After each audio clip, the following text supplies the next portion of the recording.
What's up, guys? My name's Stu, and today we are looking at Star Trek Online's top 10 C-Store ships as of March of 2023.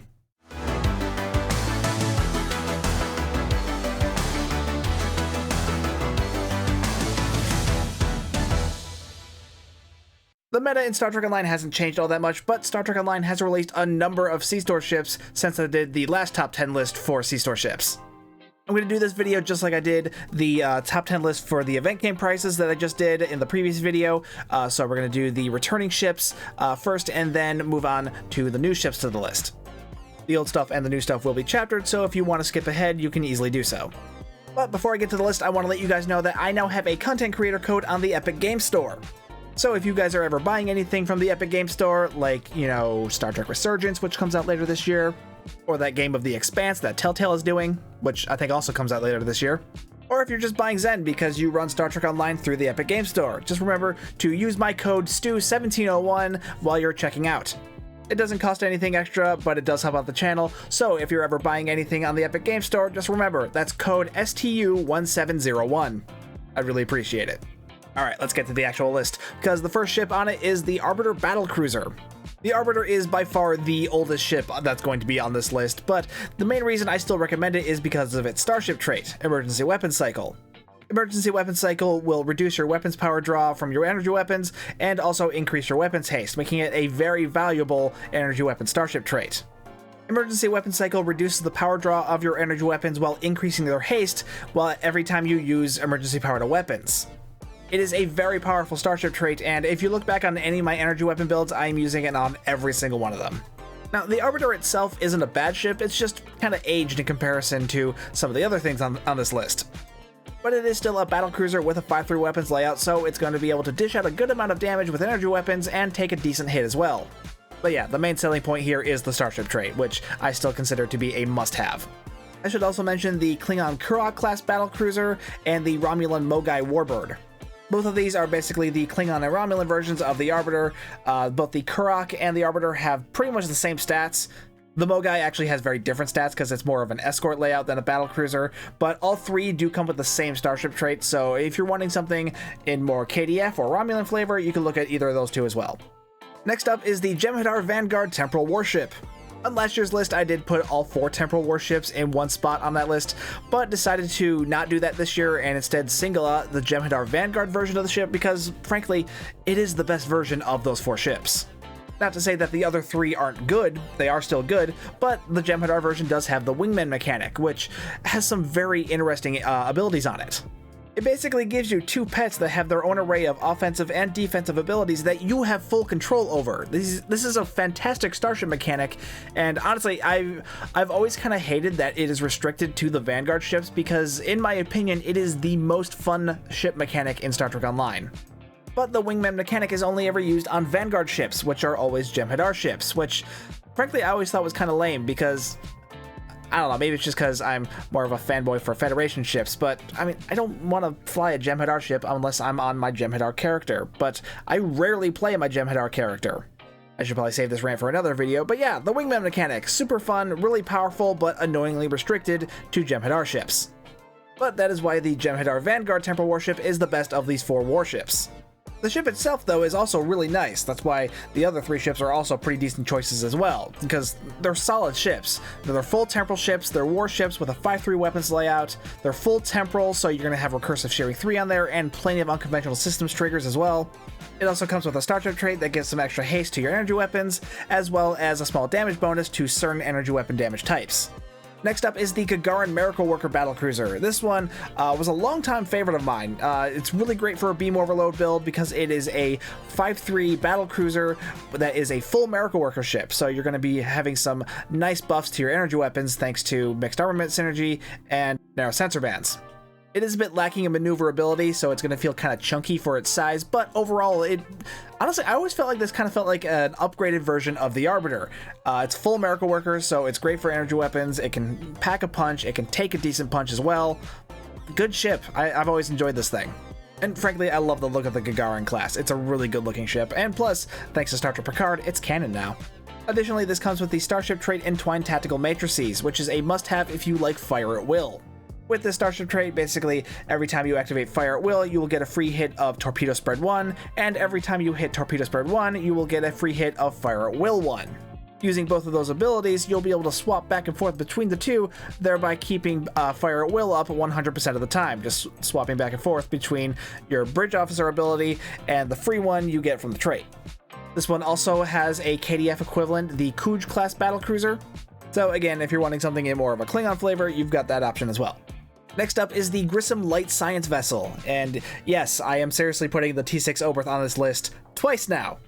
Being a temporal ship, it is genuinely a good science vessel. I mean, it's small and pretty squishy, so you do have to kind of overcome that, but it is capable of putting out some really nice EPG power. I know there are still plenty that still prefer the Eternal for a C-Store EPG build, but yeah, I like this better. I just do. Don't ask me why, I just do. Also, because this is a variant of the Oberth class, you have the added bonus of knowing that every time you fly this ship, you are annoying Ambassador Kale. I'm sorry, Kale, you know we love you. In addition to being a surprisingly good science vessel, this also has a very good torpedo build console, the Phase Space Membrane. Not only does this console's active ability make you invulnerable, but it also gradually builds up your bonus damage buff to your torpedoes as long as you can keep your auxiliary power up. That's the drawback. It will continually drain your auxiliary power, but as long as you can keep that up, which honestly really isn't that difficult, especially on a torpedo build, you're going to be looking at a lot of bonus damage for your torpedoes.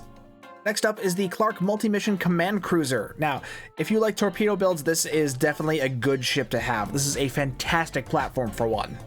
Not only is this thing a full command ship, but it also has a 4-4 weapons layout, which means you have plenty of room for your torpedoes in the front and a ton of mines in the back. Mines can be very important for a torpedo build because not only is it all kinetic damage, so most of it's going to be buffing each other, but at the same time, if you can hit relocate mines at the proper times, you are looking at some massive spikes in your DPS. The Clark also has a really nice console on it called the Genesis Seed, which basically fires off a little Genesis device, will start forming a planet which will then explode. This is actually a very impressive console for EPG builds, so not really much so for torpedo builds, but if you like science builds, that's a really good console to have. But honestly, either way, that is a fun click because the graphics on that thing are insane. It's a very satisfying ability to use. It's also worth noting that the Clark is a variant of the Miranda class, so by using this ship, you are going to have plenty of spacebar options because there are like so many versions of the Miranda class at this point. Now, before you go picking up either the Grissom or the Clark in this year's event campaign, if you're picking the C-Store ships as the prize, you should know that both of these ships come in the new Genesis bundle. This bundle does include both of these ships, plus a pair of fleet ship modules and experimental upgrade tokens, so you can upgrade both ships completely. It also comes with 3 Wrath of Khan era costumes, the Captain's Vest, the Engineering's Vest, and the Excursion Jacket. These used to be exclusive to the Dilithium store, which they were charging a crazy amount of dilithium for them. Then they got moved to the Low-Buy store, which, again, they were crazy expensive, but now they are exclusive to the new Genesis bundle, which is actually kind of nice because it is a way to get them unlocked on your whole account. The bundle also includes the Type 2 compression phaser pistol, it's the phaser pistol from Wrath of Khan. Normally this is a Low-Buy store purchase, but with this bundle you will be able to get that as a reclaim on your whole account. So basically, if you really like your TMP era Space Barbie, you might want to consider just buying the bundle instead of, picking the ships individually. But that's up to you. Moving on to the next ship, and this one was released after last year's list, so this is all completely new information from here on out. This is the Bozeman Intel Heavy Frigate. Yes, this one is also a variant of the Miranda class, but this one is a very different boat from the Clark. First off, this is a frigate, which is basically kind of the cruiser version of a raider, so it's going to have one commander-level engineering seat and then a bunch of universal seating, meaning you're going to have a lot of flexibility when it comes to your bridge officer layout. On top of that, this ship is not only a full intel ship, but also has a 5-3 weapons layout, so it's going to be fantastic for a surgical strikes build. The console it comes with is also pretty nice because not only does it give some nice passive buffs to crit chance and crit severity, but the console's effect also gives some nice debuff to enemy targets caught within its effect. So yeah, it's a small, nimble cruiser with flexible seating, and that's really good for surgical strikes. Honestly, it's a really nice ship. It's a cool looking ship too. It's basically the Reliant class, but instead of the roll bar, it has a sort of more of a Miranda style pod on the back of the ship, as well as 2 additional pods on the side, which are meant to be these kind of probe launchers, which those link into the console. So in the end, it really just ends up looking like a beefier version of the Reliant class. which is fitting actually, because the actual Reliant, you know, the advanced light cruiser, that thing has terrible stats. So yeah, this is a really nice upgrade by comparison. Moving on, next is what is my favorite ship in the game, the Lexington Dreadnought Cruiser. This ship was definitely the all-star of the 12th anniversary bundle, because not only is it a dreadnought, but it was also a full miracle worker ship, so it was really nice for energy weapon builds. Being a dreadnought, it came with some fun toys like a hangar bay and a spinal lance, but the other added bonus is that this ship is a variant of the Odyssey class. That means not only can it use all the Odyssey class skins from the previous ships, but it can also use all their consoles, and I mean all their consoles, both the tier 5 and the tier 6 consoles. This is really nice because some of the older consoles, like Flagship Tactical Computer, are really good for energy weapon builds, but they are restricted to the flagships, and most of the flagship variants aren't well suited to energy weapon builds, mostly because they are plagued with more command seating than anything else. Command seating is good for torpedo build, but extra energy weapon haste isn't going to help you on a torpedo build. But the Lexington is a miracle worker, so it is a perfect fit on this ship. Its trait and console are okay, they're nothing to write home about, but they're really nice to have if you don't have any of the more meta starship traits. The only real downside of this ship is that it is a 4-4 weapons layout, so it's not going to be great for forward-facing energy weapon builds, which sucks because it has a spinal lance weapon, so you kind of want it to be forward-facing. Fortunately, the ship is a miracle worker ship, so a 4-4 weapons layout isn't as big of a problem, because then if you throw a turret in the back, that's just going to trigger mixed armament synergy, so again, that's just more bonus damage procs. Yeah, like I said, this is my favorite ship in the game. Definitely recommend it. The next ship on the list is another from the 12th anniversary bundle, the Adamant Intel Heavy Raider. This ship is a variant of the Defiant class, and being a heavy raider and a full intel ship with a 5-1 weapons layout, it certainly lives up to the name of tough little ship. This thing also has a secondary temporal seat, so that in conjunction with the primary intel seat, you're going to be loaded with unconventional systems triggers on this thing. This thing also includes its own battle cloak, so unlike the other Defiant variants, which require to use the cloaking device console along with the rest of the set in order to get a battle cloak, this one just has one already, so you don't need to use the full set. The Adamant also comes with Agony Phaser versions of the quad cannons, and before you ask, no, you cannot equip the Agony Phasers and the normal phaser versions of the quad cannons at the same time. They are still a unique weapon, so yeah, there's no doubling up on those. But still, it's a nice addition to have because they are Agony Phasers, so they are going to be marginally better than the standard phaser versions. The only real downside with this ship is the console and starship trait. The console, which is Agony Redistributor, you may recall this was the console that got nerfed into the ground a while back, and then Cryptic fixed it, but it's still useless, so yeah, that's still kind of worthless. And its starship trait, that thing was always useless. I'm not even going to bring that up, but yeah, you're buying this one just for the ship itself. It's a nice ship though, like a really nice. If you like small, nimble, stealthy ships, this is something to go for. The last two ships on the list are some of the most recent additions to the Sea Store, as they were included with the 13th anniversary bundle. The first is the Hydra Intel Destroyer. While the Lexington was the most popular pick of the 12th anniversary bundle ships, the Hydra definitely was for the 13th anniversary bundle. This thing is a full intel ship with a 5-2 weapons layout, so it's fantastic for surgical strikes. It also has a secondary Lieutenant Commander pilot seat, which normally in the past I would have been really negative about, but it actually fits the theme of the ship rather well.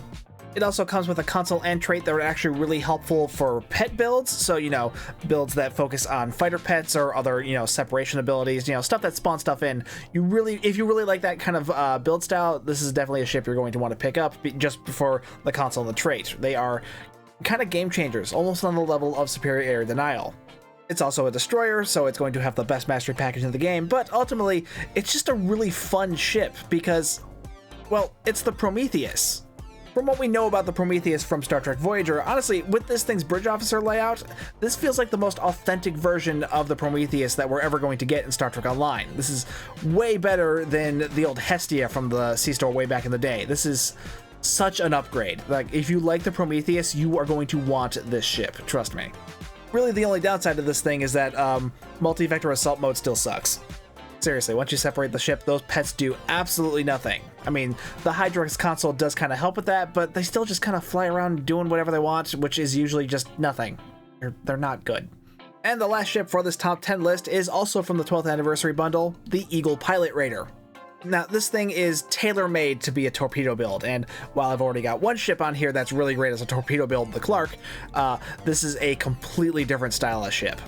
The Clark is a cruiser, so it's going to feel kind of big and kind of chunky. You're going to be kind of sluggish doing anything, just laying out torpedoes and mines all over the place. Whereas with the Eagle, you are going to be small and fast and nimble and stealthy. Very stealthy, in fact, because this is a raider with an enhanced battle cloak, meaning you are going to be able to fire your projectile weapons while the cloak is still active.